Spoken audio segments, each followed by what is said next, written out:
Hello and welcome back to another episode of Round the Table from the Meeting Point, broadcasting not only to Bilbao but throughout the world.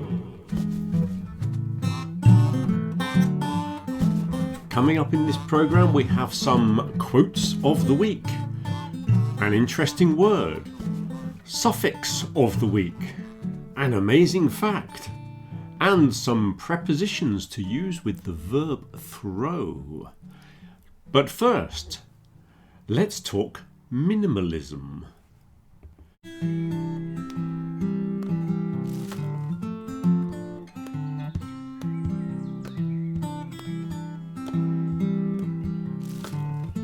We, in our consumer-based Western societies, love stuff.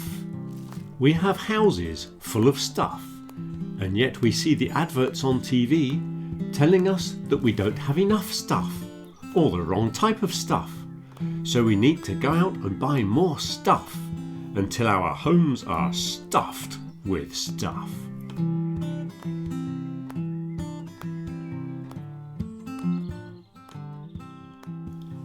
We have emerged from a world of need into a world of want, where happiness comes from the acquisition of possessions. And we spread this happiness by buying stuff for others who say, "It's just what I've always wanted," whilst secretly wondering in which dark corner they can stow this tasteless object.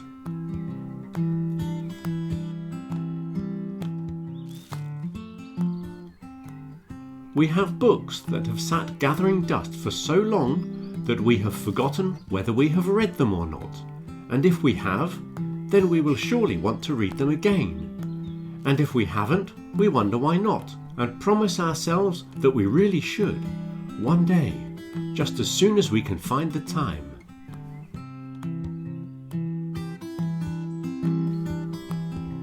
We have wardrobes full of clothes that were bought on impulse, that don't quite fit, that we are not sure if we truly like, and that we never really find the occasion to wear.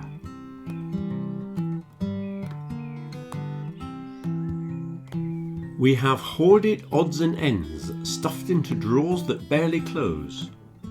We keep photos of old acquaintances we hardly remember, and souvenirs from other people's holidays, and gadgets of uncertain use or origin, and we convince ourselves that we really need these things. Sometimes we try to tidy our stuff away. We collect together all these unused things and pack them into boxes, which makes our lives appear so much more organised. Then we put these boxes at the back of cupboards or on top of wardrobes, afraid to throw them out for fear of needing the contents at some far-off future date that will never come. We fear the big clear-out. The throwing out of familiar items is like parting with old friends. It would be like casting an elderly relative out onto the street. How could we fill the vast void that is left in our lives?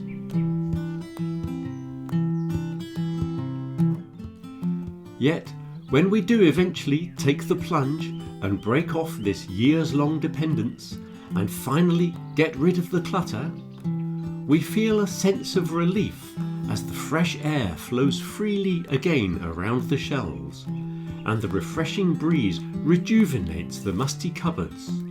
The claustrophobic looming presence is cast out, and the light shines into our lives once more. We are free from the tyranny of possessions.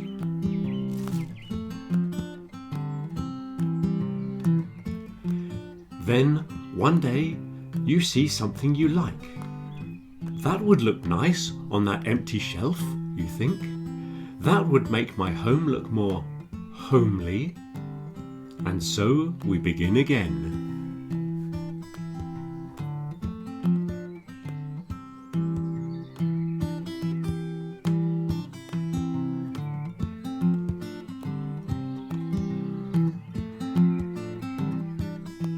And now it's time for Quote of the Week.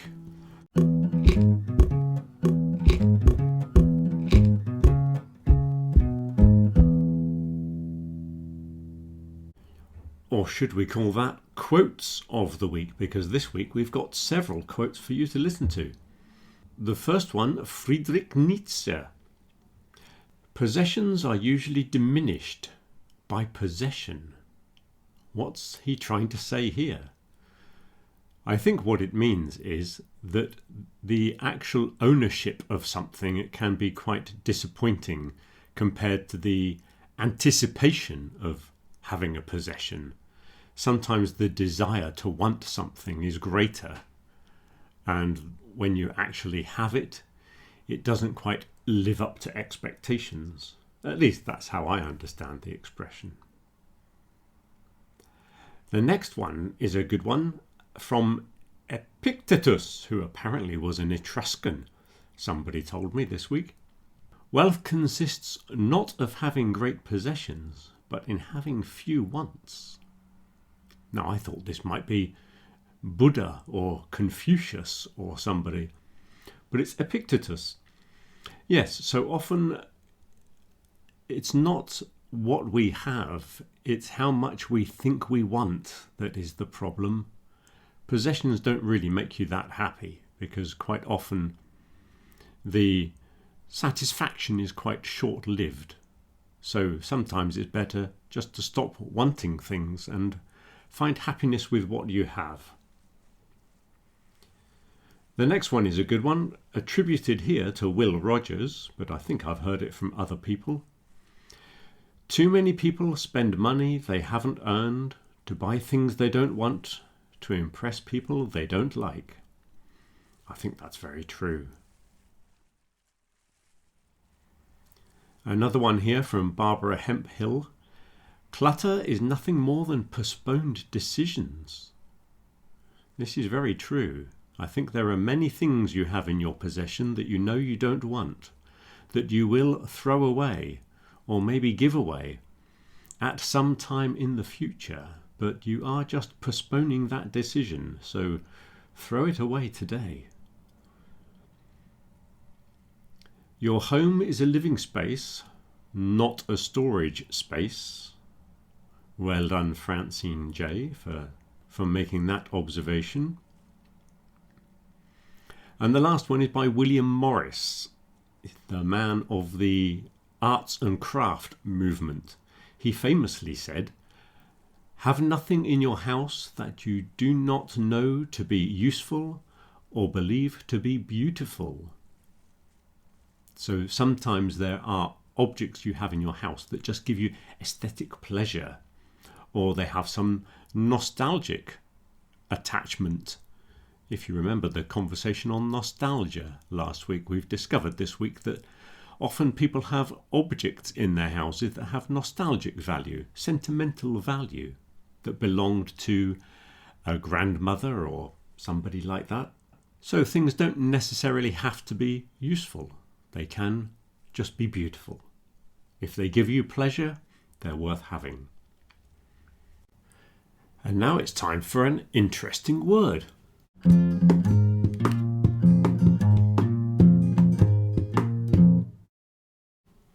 And this week's interesting word is fast. Not a word that you think is particularly interesting, I suppose, but it is a lot more interesting than you might imagine.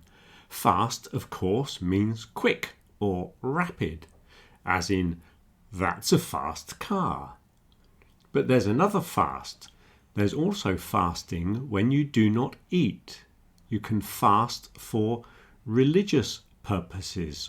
So you could fast for Ramadan, for example.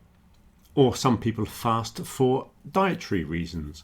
So fast means to not eat. This is where the word breakfast comes from, because during the night you do not eat, and the first thing you do in the morning is break your fast, which is why we say breakfast. And it's pronounced breakfast, not breakfast, as it probably was hundreds of years ago. Breakfast. Now there is a third fast, which actually means not moving, quite the opposite of the normal fast. There is fast not moving, as in when something is tied fast, it means it is tied very securely. so it cannot become undone. Now, you might not have seen this adjective fast before, but it does give you a verb. If you add an en suffix on the end, you get the verb to fasten with a silent T, fasten. Fasten, as in fasten your safety belt, actually comes from the adjective fast, not moving, which brings us to suffix of the week.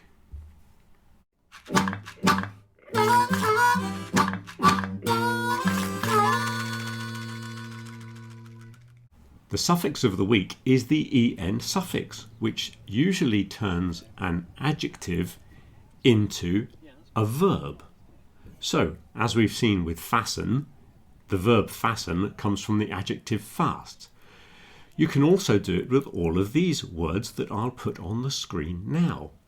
We've got the verbs brighten, broaden, dampen, darken, deaden, deafen, deepen, fasten, fatten with 2 T's, flatten also with 2 T's, notice, harden, lessen, lighten, liken with only an N suffix because it comes from like, loosen also only has an N added on to loose, moisten, ripen, sharpen, shorten, soften, straighten, sweeten, tighten, thicken, toughen, weaken, whiten, widen and worsen.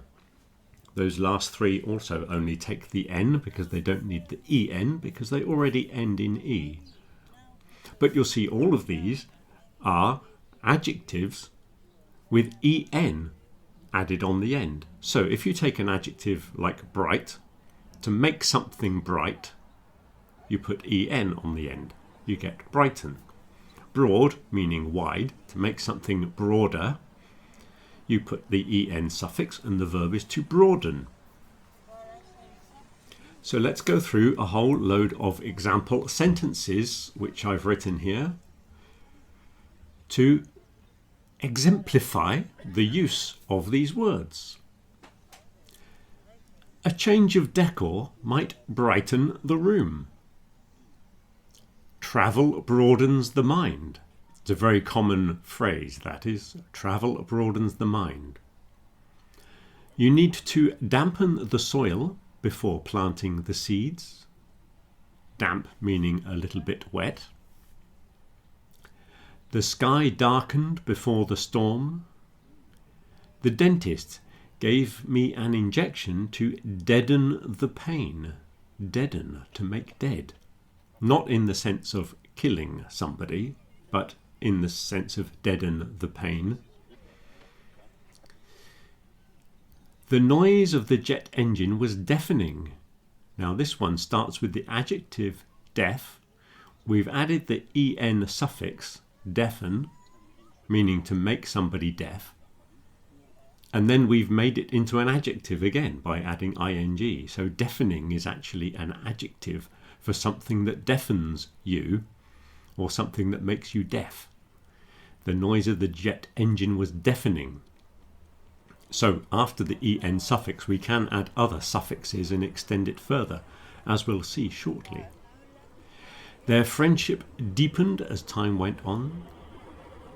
Fasten your seatbelt, please, as we've already heard. They fattened up the goose for Christmas. The excavator flattened the land before construction could begin. It takes 24 hours for the cement to harden. These safety measures should lessen the risk of accidents. She offered to help to lighten his workload. Light as in not heavy, that is, not the opposite of dark. It's the opposite of heavy. His work has often been likened to that of Picasso. This verb to liken is to compare, to make something like something else, you see. So it means to compare. He loosened his tie and rolled up his sleeves. She used a cream to moisten her skin at night. You can also have moistener with the ER on the end. The tomatoes will ripen in the sunshine. It's best to sharpen the tools before you begin work. Sharpen is the verb to make sharp. And again, you can extend this one with ER and make a sharpener. That thing that you use for your pencils. When you make a pencil sharp, that's called a pencil sharpener. This speech is too long, you need to shorten it. You should add a fabric softener to the wash. Again, we've extended that one with an extra ER suffix. Soft, soften, softener. Something that makes things soft. She wanted to straighten her curly hair. We added sugar to sweeten the coffee. And again, you do get artificial sweeteners, like saccharin. We all had to tighten our belts during the recession. To tighten your belt is an expression meaning to economize. The chef added some flour to thicken the stew. Extra training will toughen him up for the fight. He was severely weakened by the prolonged illness. This toothpaste contains added whitener. The council are planning to widen the road. The storm appears to be worsening. Okay, so those are some examples of how we take an adjective and add en to make a verb. And those are all of the examples I can think of, really. There were a few more, like lengthen, strengthen, and heighten, but these three come from nouns. Length, strength, and height are actually nouns, but effectively the en suffix is doing the same thing. It's making three verbs there: lengthen, strengthen, heighten. All very difficult words to spell. And now it's time for an amazing fact.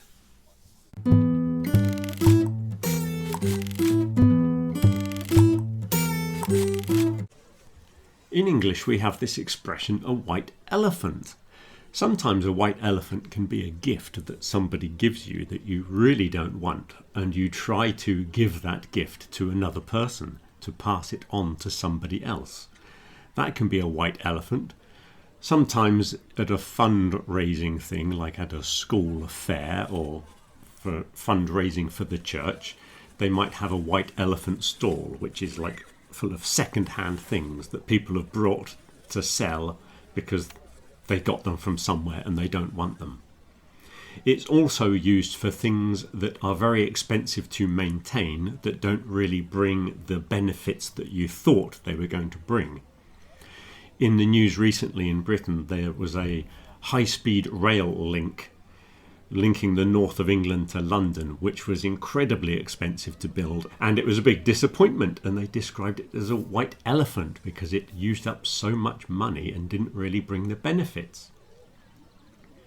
The expression apparently comes from Thailand, or Siam as it was called back in those days, and the king or emperor or whatever he was would give elephants as gifts to people, and obviously back in the day, an elephant was a very prestigious gift. To own an elephant was a wonderful thing because they could do lots of work of clearing jungle and carrying heavy things or pulling heavy loads, etc.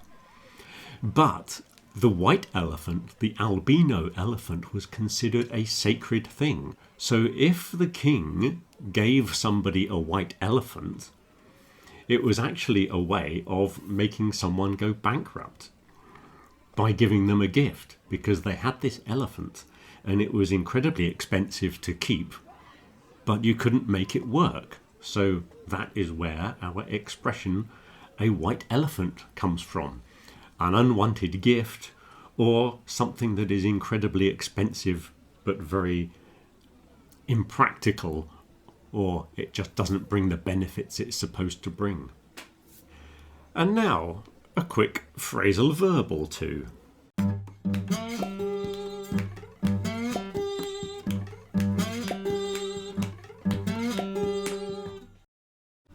Throw away is often used when you put something in the rubbish, when you don't want it. Your rubbish is thrown away. Throw out is very similar. Often they are interchangeable. Throw out, I think, would have to be outside your house. You take it out into the street to throw it out. I think if you just put it in the rubbish in the kitchen, I don't think I would use throw out in that context. Now, throw does come with other prepositions, sometimes part of a prepositional phrase. So throw in the bin or throw in the rubbish. That is a prepositional phrase. It's not really a phrasal verb. So you throw it in the bin, you throw it in the rubbish, but you throw it on the floor. If you're talking about litter in the street and how dirty the streets are these days, people throw litter on the floor. There's also throw to and throw at. If somebody asks for something and you cannot be bothered to walk across the room and give it to them, you can throw it to them. Like if you're playing with a ball in the park, somebody says, "Throw me the ball," you throw the ball to the other person. If you throw something at somebody, it's a lot more violent. That's an angry thing to do. You're trying to cause them physical pain, I think. You throw the ball at somebody is quite different to throwing it to somebody. Throw to is because they want it. Throw at is because you're trying to hit them with it. Now, those two are very similar to shout. If you shout to somebody, you attract their attention in the street. If you see your friend on the other side of the street, you shout to him. If you shout at somebody, it's because you're very angry with them.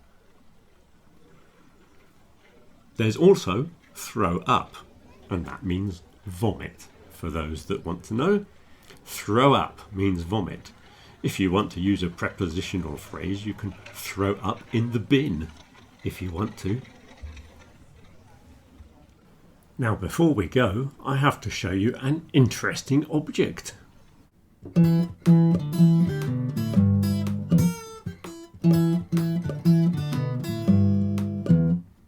This little aeroplane was made during the war by a German prisoner who lived on the farm where my mother lived as a young child, and he made this aeroplane brooch out of an old penny, and it was flattened out and folded up into the shape of an aeroplane. He put a little pin on the back to make a brooch, and he gave it to my mother back in 1940 something, and we've had it in the family ever since, and it's one of my favourite possessions. I thought you'd like to see that, as it came up in conversation several times this week.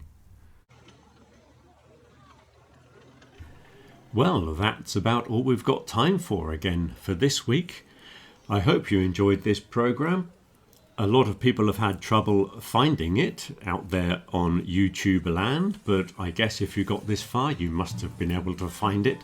Don't forget, give me the thumbs up and all that stuff, and if you want to leave a comment, it would be much appreciated.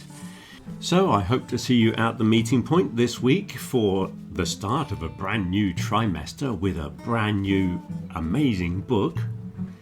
If I don't see you in class, then tune in next week for another fascinating round the table programme. Have a good week. Till next week. Bye.